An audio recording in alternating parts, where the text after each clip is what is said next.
Hi guys, welcome back to my channel. This is Jason's Weird Reads. I'm Jason White, and if you like discussing dark fiction, whether it be horror, dark science fiction, or fantasy, I'm all about that. So please hit the subscribe button and comment if you like what you see here, and we'll discuss some books. All right, so this video is the September space opera Readathon. And I'm really excited to participate in this one because it's been over a year since I've been able to, or since I have read any science fiction, and I don't know why that is. It's just one of those things, and I've been wanting to get back to it for a long time now. So this is the perfect opportunity to get in some science fiction, some space opera, which is awesome. And I'm excited. So this is run by Thomas from over at SFF 180, his channel. I'll link it below, and his I highly recommend that you go check out his announcement video for this because it's awesome. There's Thomas always does really stellar videos, and this video, his announcement video for this readathon, is no exception. So what are the okay, there's two things to this. There's rankings and challenges.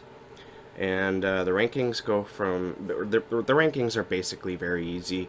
You read 1 to 4 books. As he states in his thing here, in the description of it, you can read 20 books if you want. But you know, you don't have to. You only have to read 4 to pass all of the rankings.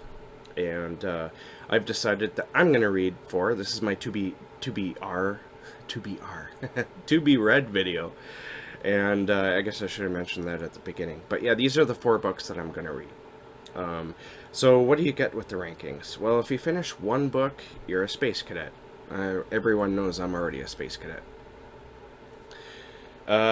Finish 2 books, and if you're on the Federation track, you're a privateer. Oh no, sorry, you're a pilot if you're on the Federation track, which we'll get to in the challenges. If you're gonna choose the Rebel track, then you're a privateer. Finish 3 books, you're a wing commander for Federation, or a Rebel leader on the Rebel track. Finish 4 books, you're a fleet admiral on the Federation, and if you're on the Rebel track, you're a space pirate. I guess I'm going for the space pirate. That's what I'm going for. I don't know if I can do it, honestly, but we're going to try. Okay, so the challenges. And this is where it gets a little bit complicated. It's not too complicated. Like I said, go check out Thomas's video. He explains it way better than I can. So, and much more entertainingly, may I add. Anyway, read a space... so challenge number 1 is read a space opera novella, and this will unlock a shuttlecraft for you. Okay, this is where it gets a little bit complicated. Challenges number 2 have an A and a B to it. So if you decide that you want to go down the Federation track, then A is where you want to be at. And so in order to complete that, you have to read 2 books by 2 female authors. 2 space operas by women. And if you want to be a pirate, then you have to read a space opera by a diverse author featuring a diverse protagonist and or major characters. And completing this challenge ranks you to the Rebel track. And it will unlock the Blockade Runner. So challenge number 3 is read a space opera published before you were born, and that'll unlock the Explorer. And challenge number 4, read a space opera 500 pages or longer, and that unlocks the Dreadnought. Alright, so I'm only going to be able to complete 2 of the challenges, but most of the books really do fall into the Rebel track, and so I'm going to use one of the books for that.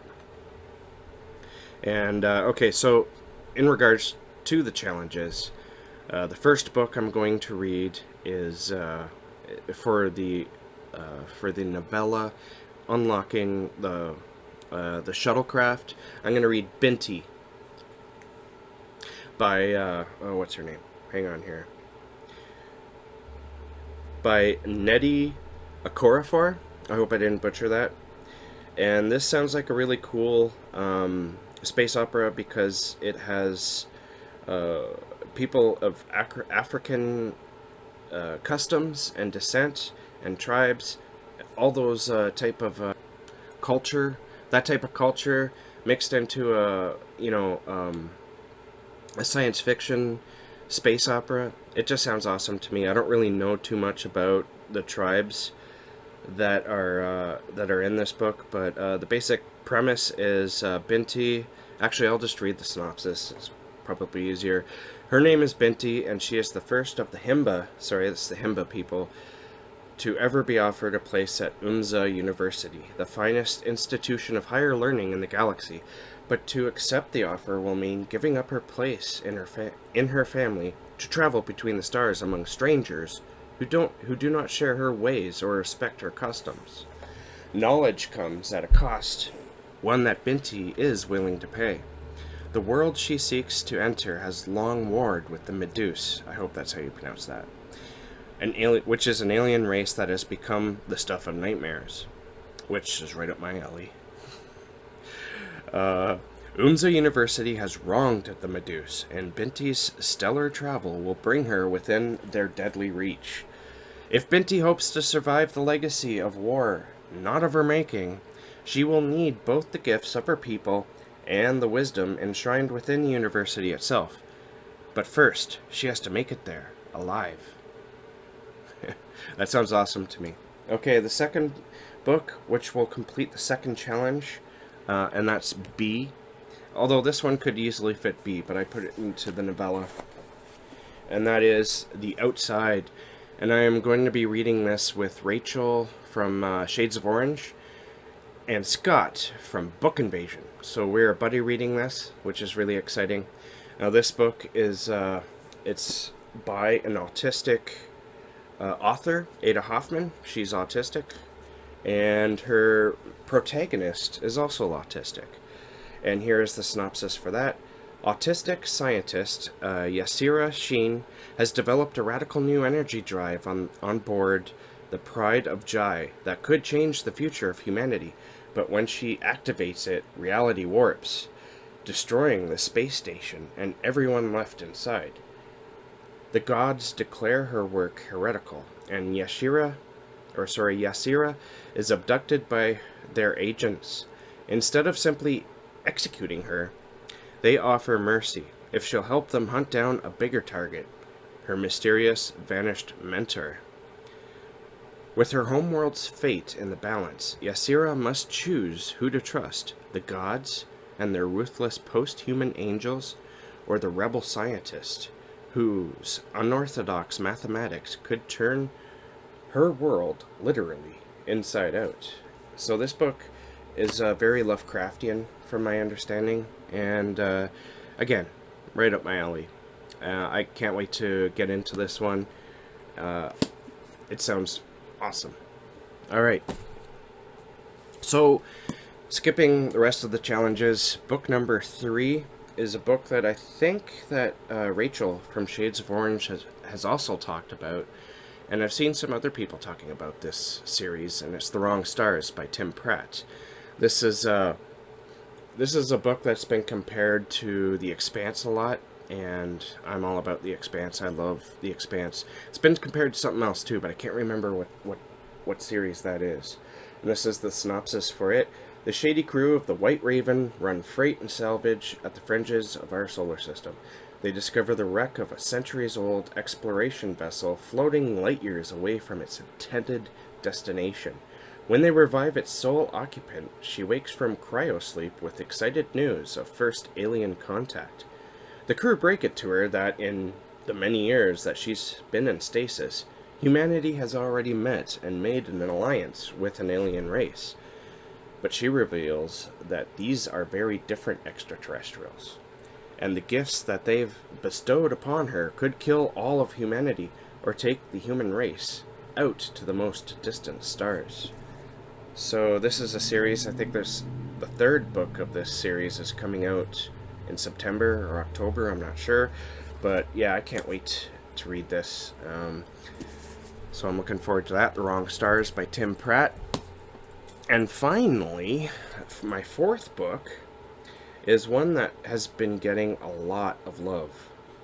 And that is The Long Way to a Small Angry Planet. And that's by Becky Chambers. This book, as I said, is... I heard that it's kind of friendly. It's not really dark in any way. And I don't care about that, honestly. I've read some books that were a little light on the topic of darkness. Did that make any sense? I don't think it made any sense. Anyway, so most people probably know what this book is. It's been pretty popular here on Booktube, and it's got like 54,000 ratings on Goodreads here. So it's pretty popular, but I'm gonna read the synopsis anyway. Just follow a motley crew on an exciting journey through space, and one adventurous young explorer who discovers the meaning of family and the far reaches of the universe. In this lighthearted debut space opera from a rising sci-fi star, Rosemary Harper doesn't expect much when she joins the crew of the aging Wayfarer. While the patched-up ship has seen better days, it offers her a bed, a chance to explore the far-off corners of the galaxy, and most importantly, some distance from her past. An introspective young woman who learned early to keep to herself. She's never met anyone remotely like the ship's diverse crew, including a cissex, the exotic reptilian pilot, a chatty engineer, Kizzy and Jenks. Chatty engineers Kizzy and Jenks, who keep the ship running, and Ashby, their noble captain. Life aboard the Wayfarer is chaotic and crazy. Exactly what Rosemary wants. It's also about to get extremely dangerous when the crew is offered the job of a lifetime. Tunneling wormholes through the space to a distant planet is definitely lucrative and will keep them comfortable for years, but risking her life wasn't part of the plan. In the far reaches of deep space, the tiny Wayfarer crew will confront a host of unexpected mishaps and thrilling adventures that will force them to depend on each other. To survive, Rosemary's got to learn how to rely on this assortment of oddballs, an experience that teaches her about love and trust, and having a family isn't necessarily the worst thing in the universe. I think that's a lesson we could all learn. Alright, so that's my to-be-read for the Space Opera September Readathon. If you're if you're participating in this, please let me know what books you're reading down there. Let me know if you have a video and I'll go check it out. And thanks to Thomas for throwing this all together. I'm looking very much forward to reading these books. Thank you for watching, and keep being creative, and I will catch you in the next bookish video.